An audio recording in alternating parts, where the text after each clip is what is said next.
Spiritual Alchemy Energy, the podcast with Julie. Tonight I have Sadhu Dah, mystic and exorcist, just to name a few titles he has. Welcome. Thank you for coming tonight.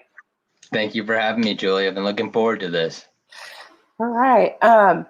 So you're going to explain why you have the scrubs on first. Okay. Fair question.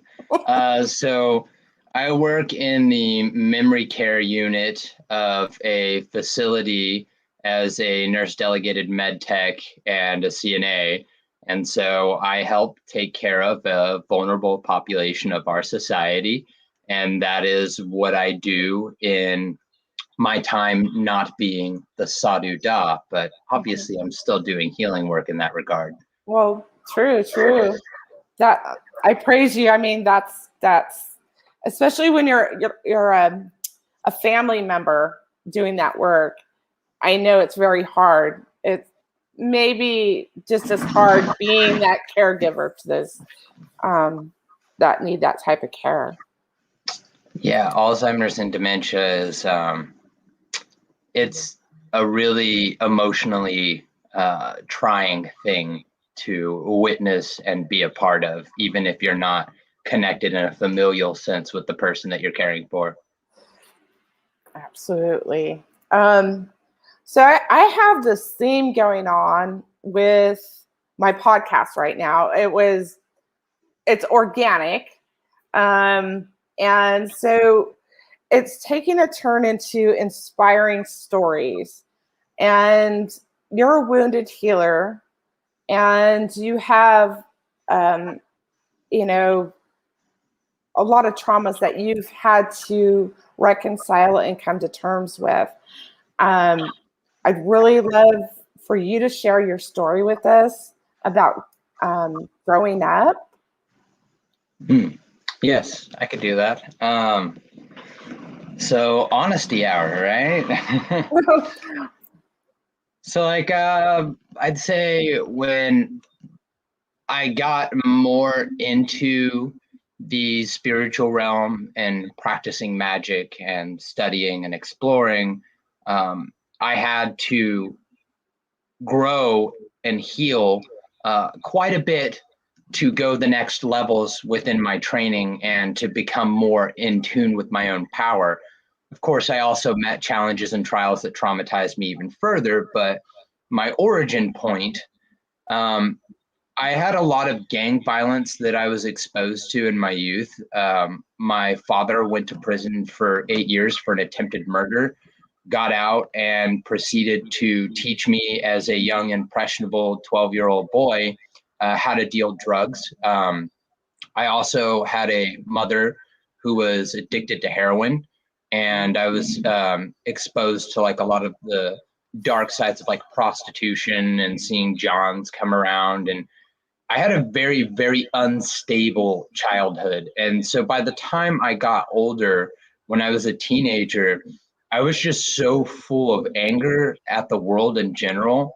I had little to no self-value.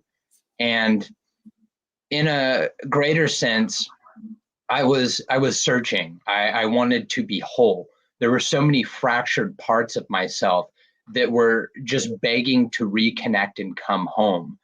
And I didn't know how. And on a conscious level, I wasn't even aware of that because the pain was so loud. That's all I could hear was the nonstop screaming in the background. And then I ended up meeting a couple of my first teachers, one of them who is a High Lama and another one who is a venerable monk of the Theravada tradition and of the Bonpo tradition. So two different sides of Buddhism. These individuals were incredibly helpful in opening my eyes into understanding what self-awareness and inner peace and cultivation of that actually is and what it isn't.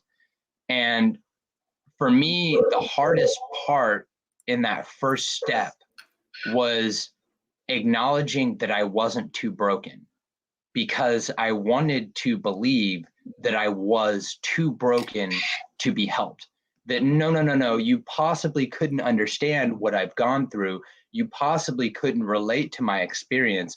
You haven't had XYZ happen to you. You don't know what that's like. And that was my biggest problem in the beginning, was I wanted to heal, yes, but I was also continually putting these barriers of separation between myself and others. And that's probably the most important key right there, is giving yourself the time to be vulnerable and acknowledge that even if somebody had a different experience than you, on whatever level of trauma it may be, that the experience itself is the same internally.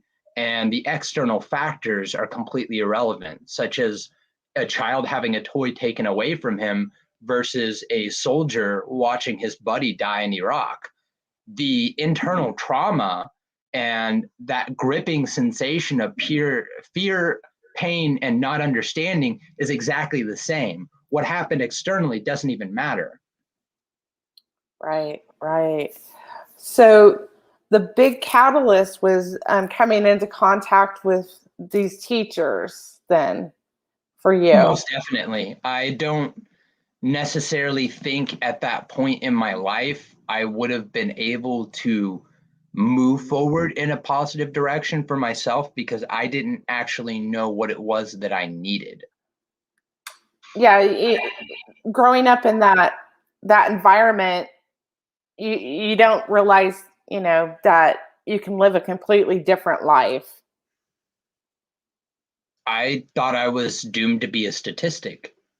Yeah, yeah. You also, I mean, you have not.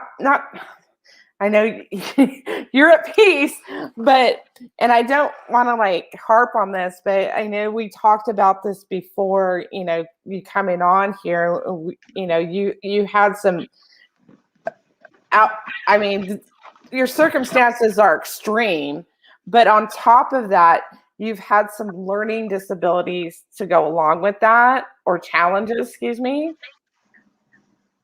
Yes. So by societal standards, I am what people would consider to be on the autistic spectrum. And it's very interesting to me because a lot of people in society don't even necessarily understand autism. They see somebody that might be on the lower functioning side of the scale, that might have issues with speech development and may have extreme social anxieties. And they say, oh, that's autism because I can see it, because I'm able to identify that there's a difference.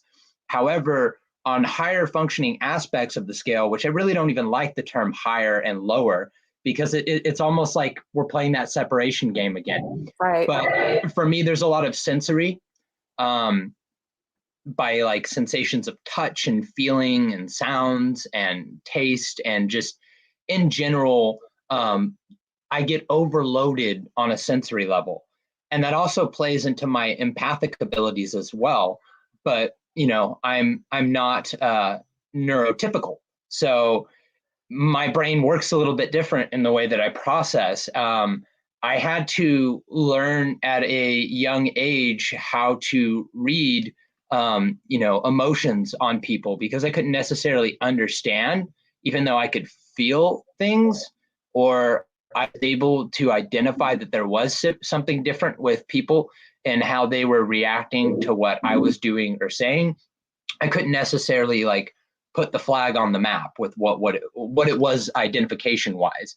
And so I had to like learn how to read micro expressions and body language, and actually learn a lot that most people in general, it just comes natural.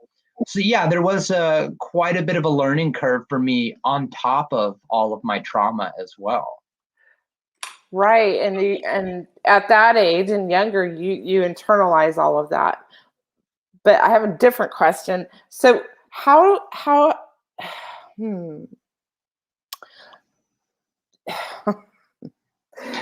so I'm an empath too. And just realizing just how much of an empath I am in the last few years here. So I'm curious as how that translates, because you can feel feelings from other people, but you're mentally have to process it by looking at them. So do you know what I'm saying, or what I'm asking? Kind of. So it's not that I have to process it directly by looking at them, but I need to encompass the entire situation and person as a whole. So for me, I may come into a room and I may feel things inside of my body, which at the level I've come to, I'm able to decide what I take on and what I don't, which is also something that I teach other empaths in some of my classes. It is a process. What I've started to do in later years is I will come into a room or a situation and I'll already be aware in a sense of other sensations. And then I'm able to kind of stop and in my mind kind of start analyzing and breaking down where are the people positioned, what is happening in this scenario, what are the different dynamics of interaction between these people, how am I fitting into this puzzle, what am I bringing or what am I taking away? Okay, cue, play. Interesting. It's another step to just be. So what helped you the most on your journey? That's a very, very broad question. Well, let's narrow it down to maybe what modality you feel that helped you the most. I know magic and energy work for me, but for me personally, it was hypnosis. I've had so many incredibly powerful healings. I've learned so many profound, deep meditations. I've had some incredible experiences with magic. But the thing that takes the cake for me and what it's done for me internally the most has been hypnosis work, specifically done to me by people that I studied under, who were able to kind of help me shine the light into my subconscious and rewrite my neurology. I was able to do years and years of therapy within hours of work, and was able to just rewrite subconscious programs and purge trauma from my body in such profound ways, to the point where I myself was not able to deny that a change in myself occurred. I witnessed it myself. It wasn't, I think I feel better, or this feels a little bit different, seems a little bit different. It was, my awareness has profoundly shifted. I am experiencing life in an entirely different perspective. Things are undeniably different internally for me. That would probably be the answer to that question for me. Right. I've experienced the same kind of thing, so I totally understand. Well, I know people are tuning in because you're a mystic and an exorcist. So let's talk about you as a mystic and what that means to you and how you practice mysticism. Yes. The word mystic is so convoluted because it, depending on who you're asking, it's, like a seer, it's a person that has, this wealth of secrets from other dimensions and the spiritual world as a whole. And really, it's just a catch-all term for me for all the different practices that I've trained in. I was ordained as a Lama in the Bonpo lineage under a very, esteemed Rinpoche. I was also inducted into Taoism under the Mao Shan sect by Dr. Wilson Young. and who lives in Malaysia. I actually plan on going to see hopefully later this year, but it's looking like it's probably going to be next year. And then, the monks I've trained with in Theravada Buddhism, becoming an Asharan, essentially an occult professor is what that translates to. Being somebody that has been exposed to multiple different lineages and taken that to varying degrees, from Wicca, becoming a high priest, being a Reiki master, all these different things. I don't say this to brag, but I say it as like, there's so many things I've learned and approached and gained experience in, worked with, molded and made my own, that at this point, I find it more simple to just say, I am a teacher of sorts, I am a healer of sorts, and I am a practitioner of sorts, rather than just go down this table of contents of everything that I've studied and learned. Okay. In mysticism, because our audience wants to know what you do. That's a fair question. So the short answer is a few things. When people encounter paranormal phenomena that takes on a negative charge and affects them in a way that basically puts control over their life or causes them harm, I am a person that comes in and I remove that paranormal problem. I also perform and conduct exorcisms for people that are truly possessed, not just think they are possessed or have a misunderstanding of possession. Genuine possession, like things levitating, murder, suicides, very violent encounters, etc. I get involved with that, as well as just the ghost in your home, knocking things around, making things disappear. I also am a person who helps people come back home if they're fractured on the inside within their psyche, whether they disassociate, age regress, whether they have anxiety disorders, chronic depression, varying different issues of the mind and body that are not in harmony. I help them to kind of come together and to heal internally. I also teach people various different practices of ceremonial magic and traditional path workings, including aspects of animism and old traditional cultural practices from all over the world. I am somebody that teaches, that heals, and that helps. And that's probably the most basic trimmed down explanation I can give, that also gives more of a broad understanding into what I offer and what I do. Would you be able to share some of your experience that you've had in doing some of this work? I know, not for shock value, but so people can understand, and they do want to hear, about the paranormal. Right. So one of the stories that just kind of came to mind, I've talked about so many more of the prolific ones that have occurred over the years. And, if you had an interest in that, you could go onto my website and look at some of those other podcasts. But I like to share some of the stories that I talk about less. So one of the clients that I had that came across my pages a few years ago was this lady who was being oppressed by an incubus spirit. Now, an incubus and a succubus are the same thing. It's kind of an androgynous beast classification of lower demonic entity, known to most people as an astral parasite. So an incubus and succubus are the same thing. It's an astral parasite, lower level beast type demon.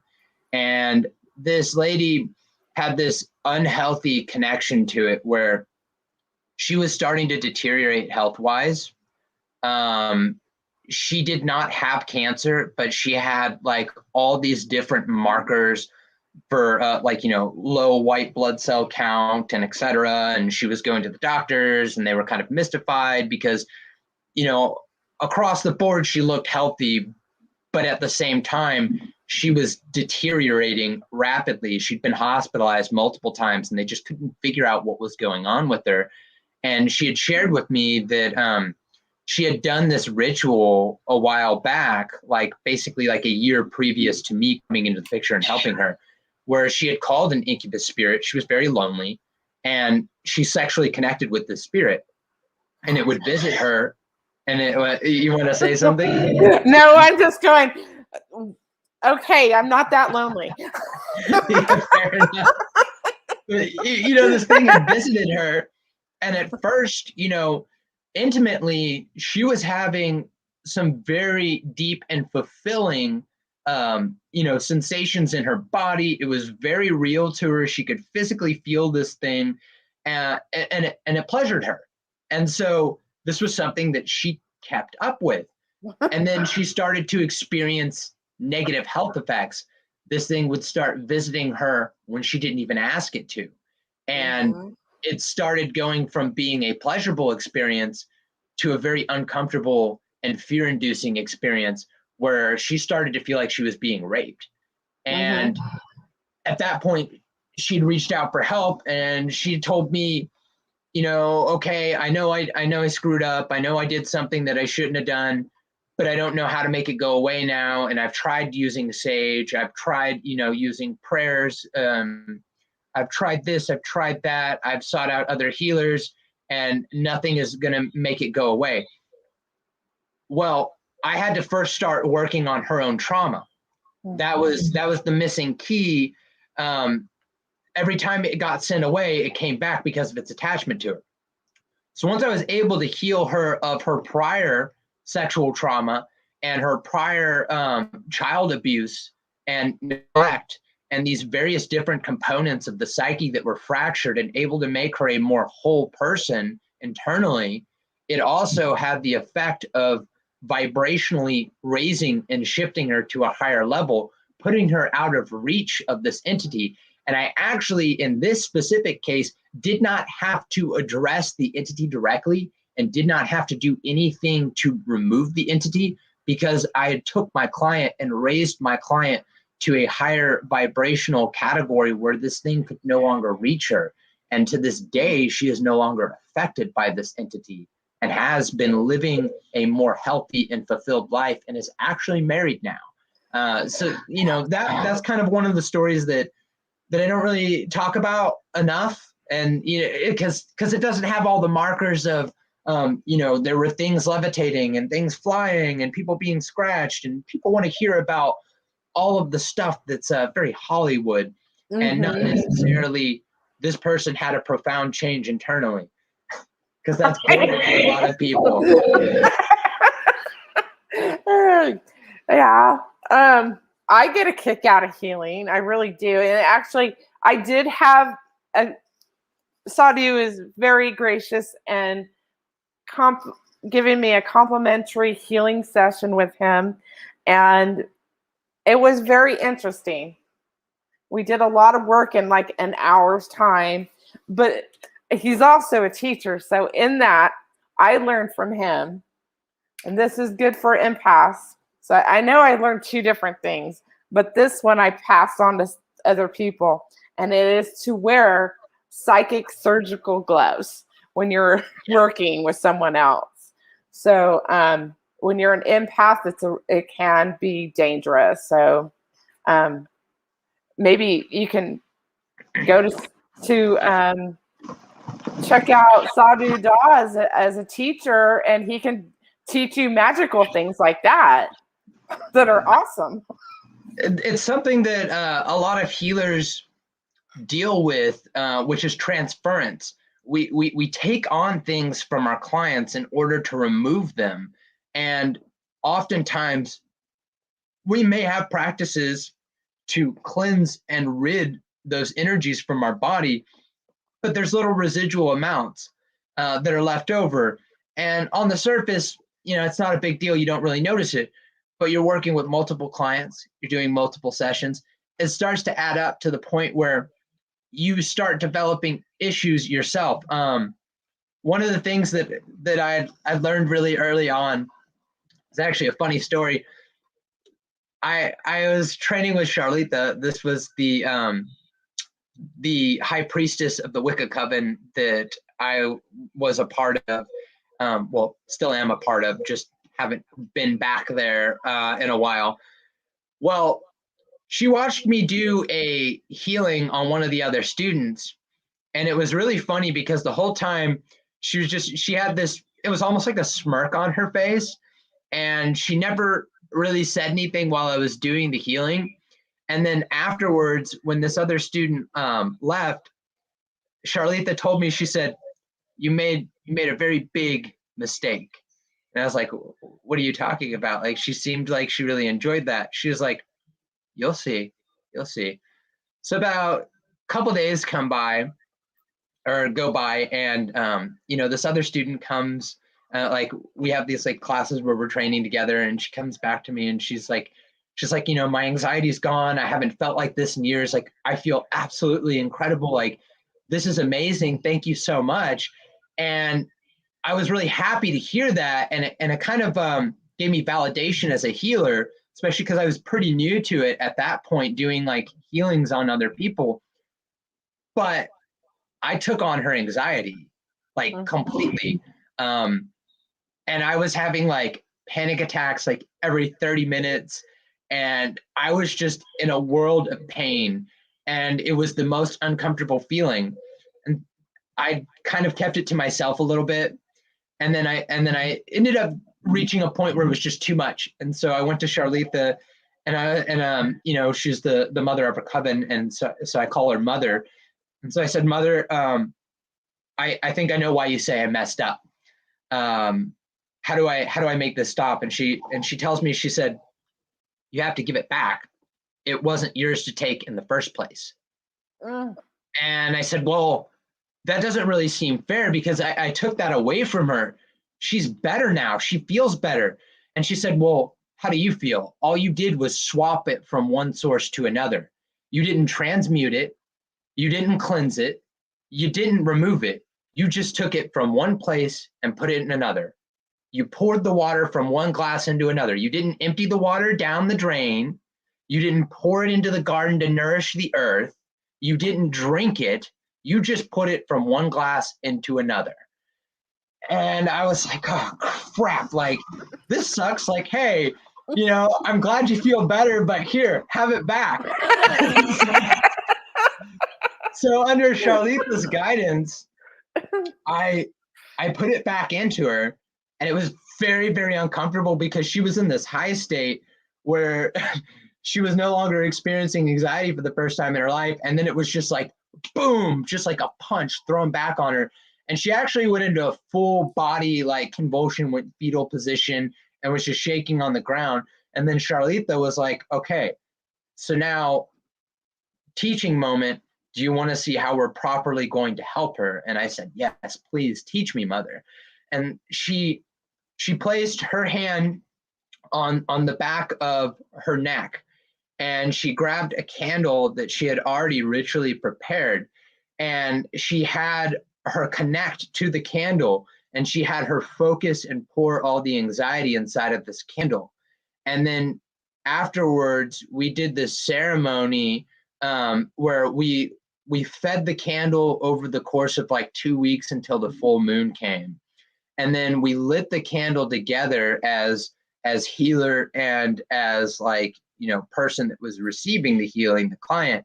And so I put all this healing energy into the candle as she put all of her anxiety into the candle. And then we lit the candle together, and that healing energy went out, and that anxiety energy went out.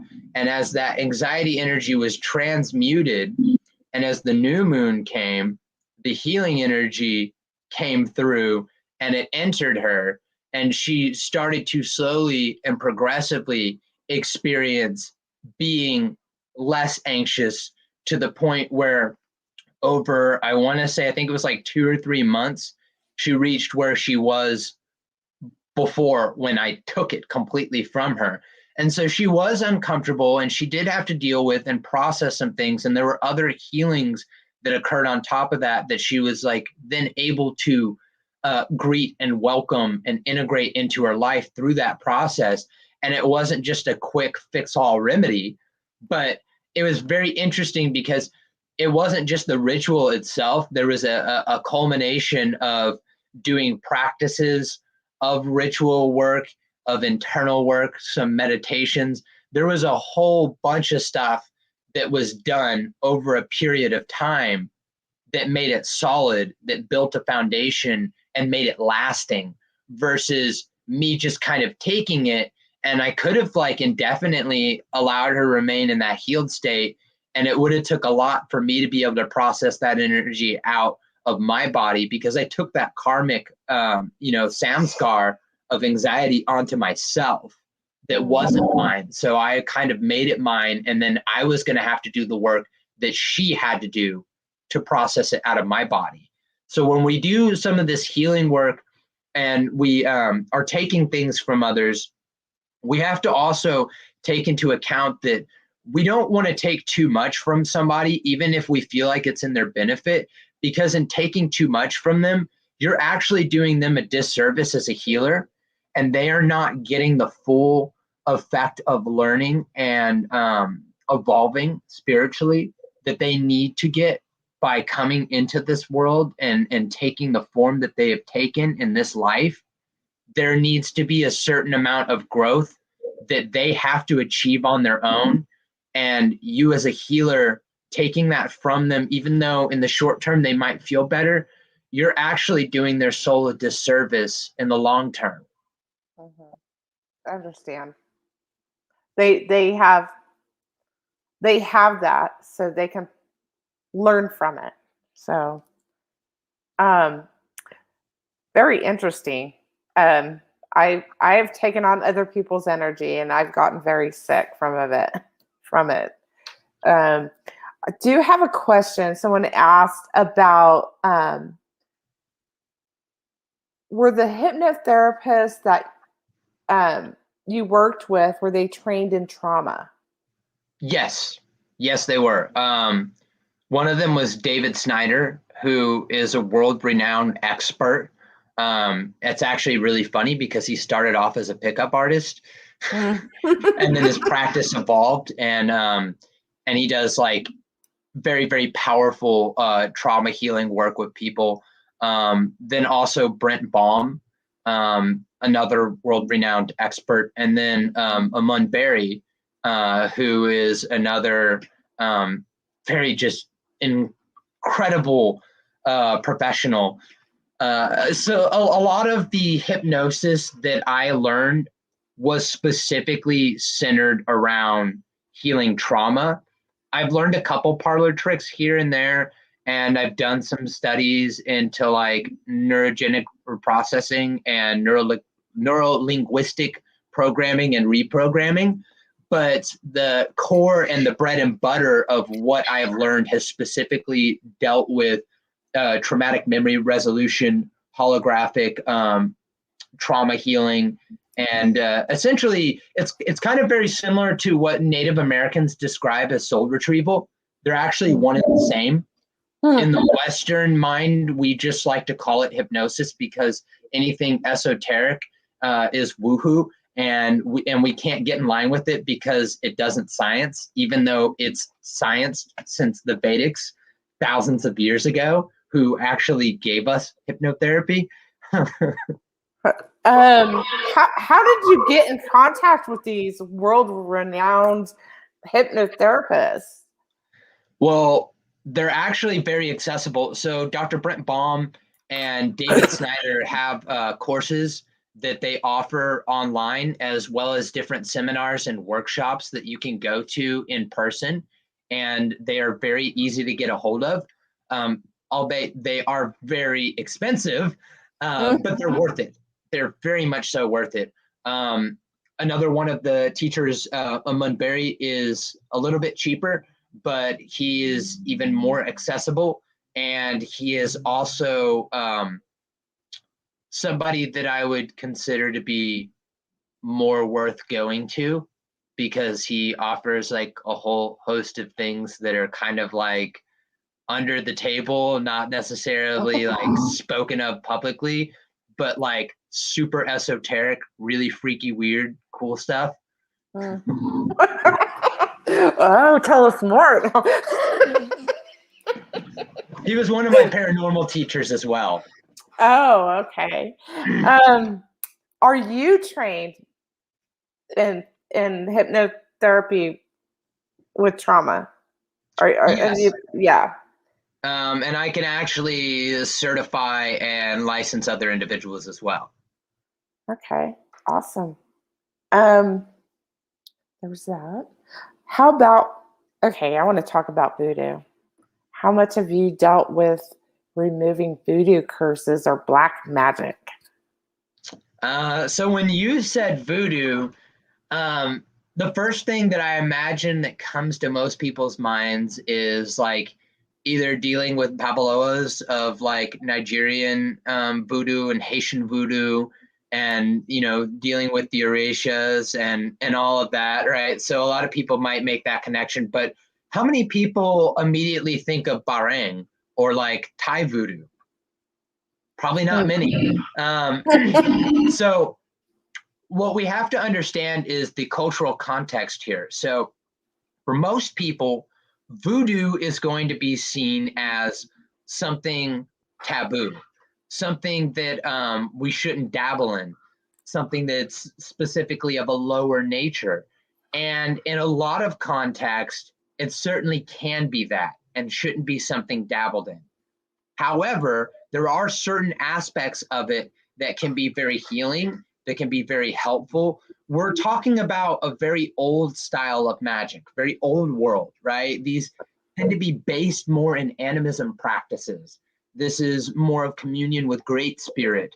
This is more of a nature path kind of working that's funneled into like using fetish objects, and it tends to be more so for personal desire benefit, for like love charms, for curses, for like wealth and etc.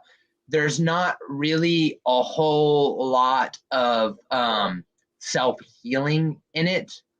There are certain aspects of it, yes, and depending on where you're coming from culturally speaking, there is even protection itself in it.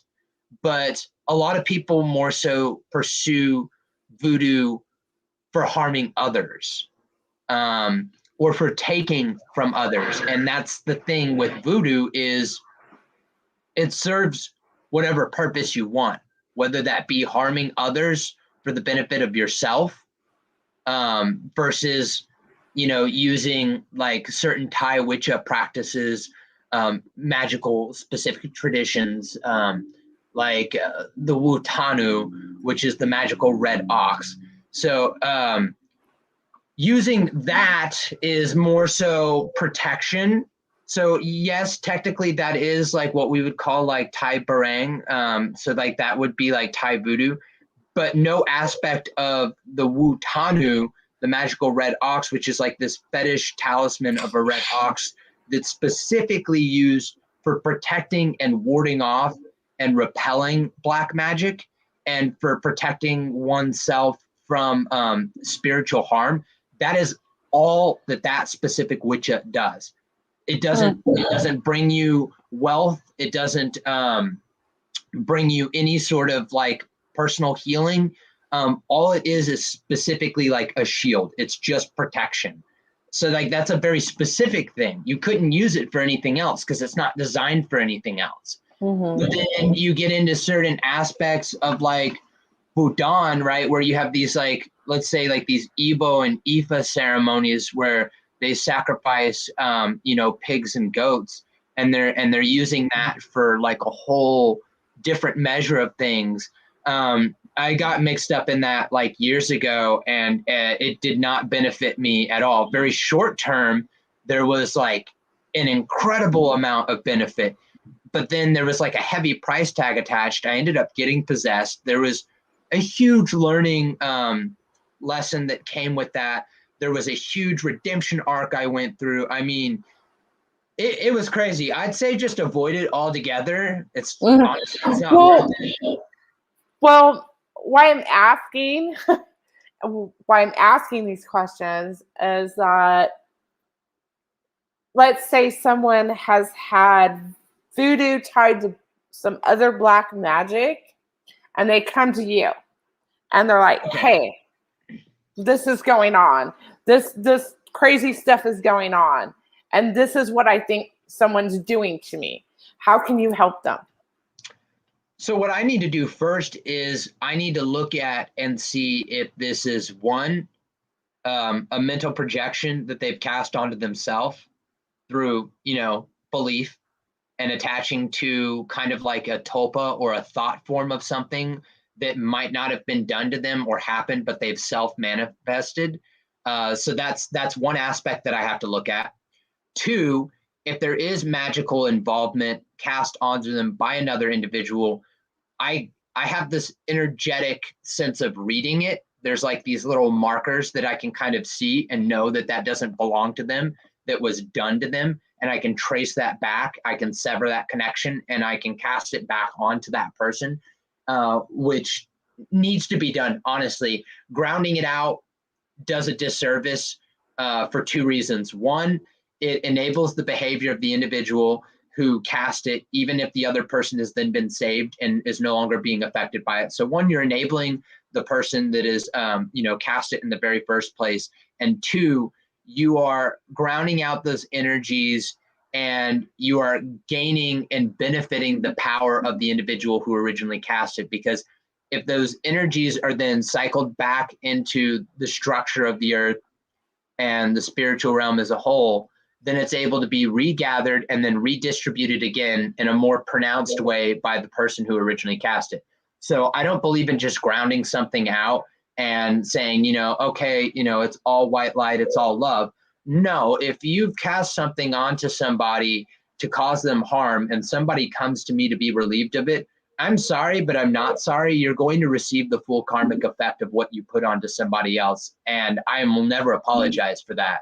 So that's something I'll be very clear of if somebody comes to me for that service, is the person that put that on you is going to receive that back justly, not more than what they deserve, but they are going to receive exactly what they put out into the world. It's not even going to be the whole threefold effect. It'll be exactly what they put out, comes back to them energetically. So I have to look at, one, if it came from somebody else, what are the markers that I can identify to trace back to that person? Also, I have to look at, is this person self-manifesting something onto themselves, through their own powerful creation of thought energy. And the third part is, I have to see, is this something spiritually drawn, and are they mistaking this as a curse? Are they mistaking this as something put on them when they have just kind of fed spiritual energy from an entity and it's now being cast onto them? So I have to kind of see if it's coming through one of three different avenues before I can help them. Interesting. Okay. Spirit crossing. Tell us about spirit crossing. Well, it's actually something really simple for me these days that used to be this long drawn out thing. I mean, honestly, I'll share with you an example of how I do it, but for a lot of people, it's not going to make sense because there's kind of a higher level of chi development and training that goes into making this possible. And this is a very Taoist method as well. I will open my Lao Gong points, the energy points in the center of my hand. I'll have my chi hands flowing and active. I will grab the spirit. I will then open a cosmic door and I will send that spirit through, and it crosses over. And it's a very simple, easy process that I do. Now, for the client, what I typically do beforehand is I kind of let them say their goodbyes, so to speak. I will generally connect them on the mental plane and the lower astral with the spirit. I almost wanted to say entity, but that's kind of a little bit disrespectful when we're talking about someone's deceased loved one. So I will use the bridge that I have between spiritual worlds, and I will give that person that I'm working with access to my power in a sense, so that they can actually feel, experience, see, and engage. And then I will bridge them to the spirit itself in question that they are coming to me to cross, which is usually a loved one. Mm-hmm. And I will let them say their goodbyes. I will hold that sacred space so nothing else can get involved or disrupt or feed into in any way, shape, or form. Because I mean, I'm putting their consciousness in the lower astral. A lot of things can happen. So I create a safe environment. I create a connection. I allow them to have that energetic exchange. And then the actual process of me crossing the spirit over is the quickest part of the whole thing. What takes the longest is actually setting up, creating the environment, and attuning the energies and allowing the person to have that meaningful goodbye and exchange of energy so they can process their grief and so they can feel like they actually got what they needed. Because the spirit itself, there's a lot happening over on the other side. They're getting a lot more closure than you are because their spirit now. You're still here in the physical. There's a lot you don't understand or see. Spirits are very all-knowing in a lot of senses. That's why there's a huge allure to people that practice necromancy. It is very powerful magic, but there's also like a very big principle of exchange in what you give for your life to access that level of power. It takes longer, and it's actually of a greater effect when you can manifest and use it in a substantial, working way. But the white magic path, as they say, is honestly just attuning yourself to higher vibrational levels and working in higher dimensions. So that does take time. But once you're able to do that, then you can kind of work within the lower realms of spirit and doing what I just described with helping someone cross a spirit over. In a certain aspect, that is a level of like mediumship and necromancy kind of combined, but it's a higher evolved version of it. So it's not the negative context of what people would associate with necromancy. But if we're going by terminology wise, it's still technically necromancy. But like I said, semantics of words, really. When I'm crossing a spirit that is not somebody coming to me, is not someone's loved one, but is more of like a haunting in a home that isn't like demonic or like non-human type entity, or is like out in nature, or is just something that comes across my plate, I'll kind of approach it in one of two different ways. I'll either kind of commune with the spirit and be like, hey, what's going on? Tell me your story. All right, cool, man. All right, time to go. And then I'll cross him over. Or I'll just be like, okay, I'm aware of this energy, this sensation. I'm going to now redistribute it where it should be. And then I just let it go and I don't even really connect to it. And I just kind of send the energy on. It's like somebody throws the ball to you and then you pass the ball on. So I'll just kind of receive and redirect the energy. It really just kind of depends on the mood I'm in, if I'm being honest. But when I'm working with clients, I'm very, very intimate in the process, even though I don't necessarily need to be at this point. Do you also channel when you in that process? Are you channeling? I guess you would be if you're doing mediumship. You're channeling. Right, basically. Yes and no. So yes, in the sense that I am channeling in the broader sense of like that word and term. No, as in I'm not going to tell you, Johnny said, remember when he called you little dog, or, like I don't channel in that sense. That's not one of my gifts. I don't hear the spirit in a clairaudient capability. Sometimes I do. It's kind of rare for me. That's just not how my gifts have kind of unfolded and developed. The way I have like learned how to channel is through my most dominant ability being empathy and psychic empathy. I actually don't even clairvoyantly see, but I've developed clairvoyance through empathy. And this is something that's kind of hard to describe to people sometimes.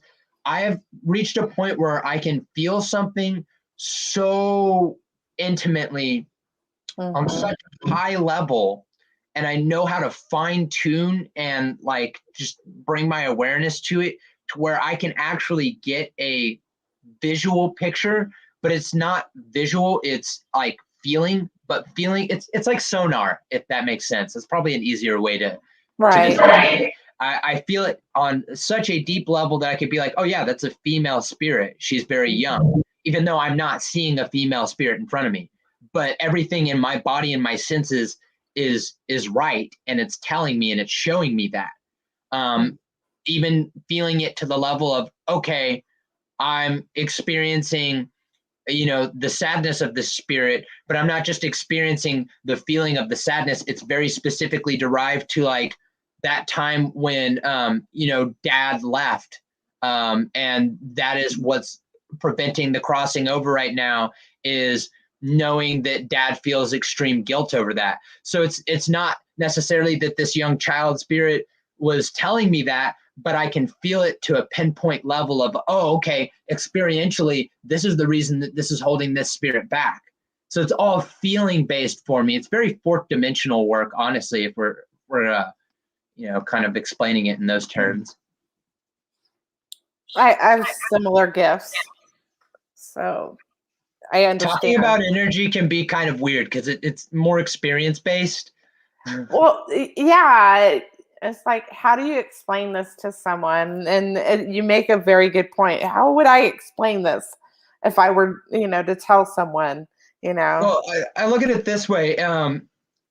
So if it's helpful for people to kind of like picture this in their mind, imagine you met somebody that's never, for whatever reason, swam.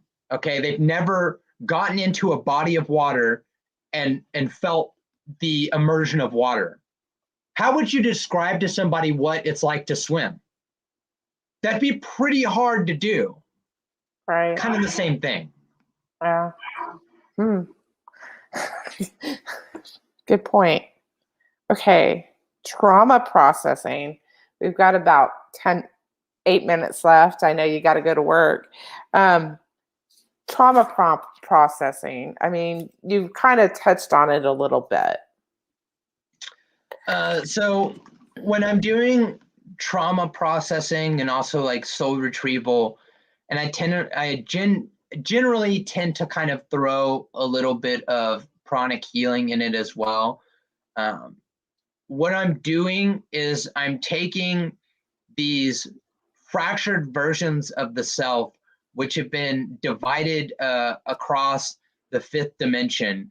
I mean, gosh, we don't really have enough time to go into this on the level that I want to, but I'll give a very basic description of this. And I have a very good article on my blog that people can go and check out where I talk about this more in depth and I explain it. But, essentially what I'm doing is I'm taking a person as they know and experiencing themselves, and I'm connecting them to the higher dimensions of themselves that have kind of become separated. Think of it as a disruption in the ripple across timelines and dimensions. And that ripple and that hang up has, let's see, do all fractured parts have to be integrated into one? Yes. So for that question from Amy Anna, yes, all fractured parts have to be integrated into one. The you, as you know yourself here in the third dimension is that one. So these different versions of yourself scattered across timelines. For example, something that happened to you when you were 6 years old is still happening to you, hasn't yet happened to you, and has already happened to you already in various different timelines and streams of dimensional experience in other levels of existence in different dimensions, okay? But the you that remembers it and has already experienced it is kind of traveling in a linear way. I don't really like using that term, but it's kind of easier to understand. So you're kind of at this point in existence, and this was at this point in existence, but on another level, and depending how you're looking at it, it's here, it's also here, it's here, it's here, it's here, and it's happening here. So what we're doing is we're bringing this balance back. We're kind of putting this axis back into its proper rotation, because in some points of it, it's gotten off axis. It's not spinning right. It's not occurring in the way it should be occurring. There's disruption in the harmony naturally as it's progressing, and has progressed and will progress. So we're kind of reintegrating that part back to where it belongs, which, coming all the way down to the third dimension and fourth dimension aspects of your mind and spirit, it brings a healing that you can feel and notice consciously, and will ultimately bring you to a state of harmony where those other pieces can start coming home.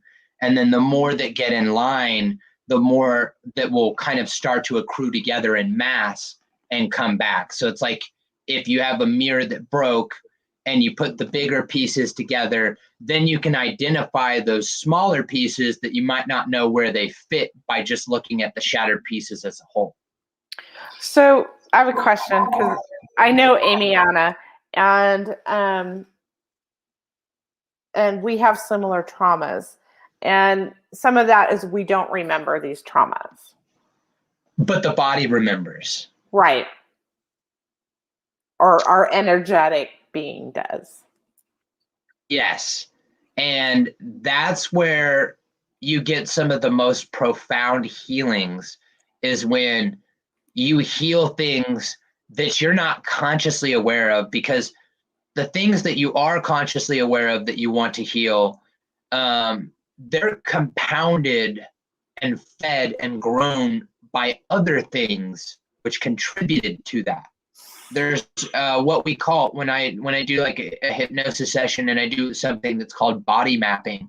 So I'll take a core trauma and then I'll trace it back to where it actually came from, because the origin of that trauma that you're aware of or that you think of actually isn't the first time that your body felt and experienced that.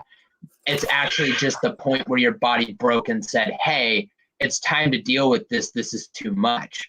But not the first time it was ever introduced to you.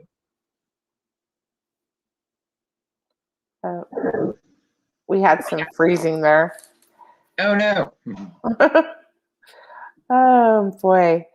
Well, is there anything, we're like coming up at the end here, and I don't want to keep you because I know you have to go to work. Is there anything that you would like to share with the audience? Anything you have coming up, other podcasts, other radio shows? If you have seminars or classes coming up, please share those. I would say the best way to like stay in touch with Sadhu Dah and everything he's up to would be going onto my website, thesadhudah.com. I update my blog once a week. My blog is something I enjoy so much. I talk about different magical practices. I talk about hypnotherapy and trauma and psychology. I talk about different cultural traditions. I mean, I kind of go all over the place, and it's awesome. It's weird and it's wonderful and it's so uniquely me.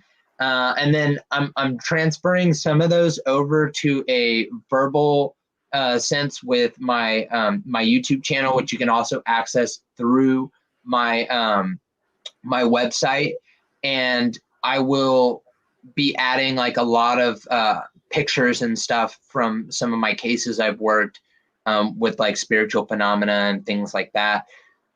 Yeah, so stay current with my website. There's also a podcast section on there, and it shows all the podcasts that I've previously done, and the pictures have links directly to those episodes. And some of them I will be reoccurring guest on. I also am going to be doing some really cool stuff with Julie soon in the future. We've got something really exciting coming. And also I'm more than willing and would love to come back on the show at any point. There's just so much we have to get into that we haven't even gotten into yet. I know. I totally appreciate you coming on tonight and taking your time.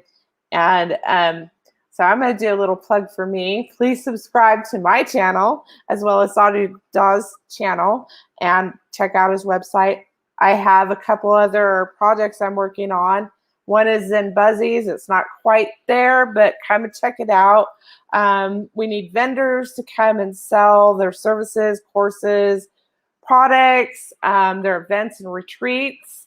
And the project that I'm going to do with Sadhu Dah later next year will be What the Bleep .xyz. It's that's another in evolution process there too. So thank you again tonight. Thank you, audience, for watching and listening tonight. And we'll talk to you next week with Melinda Williams.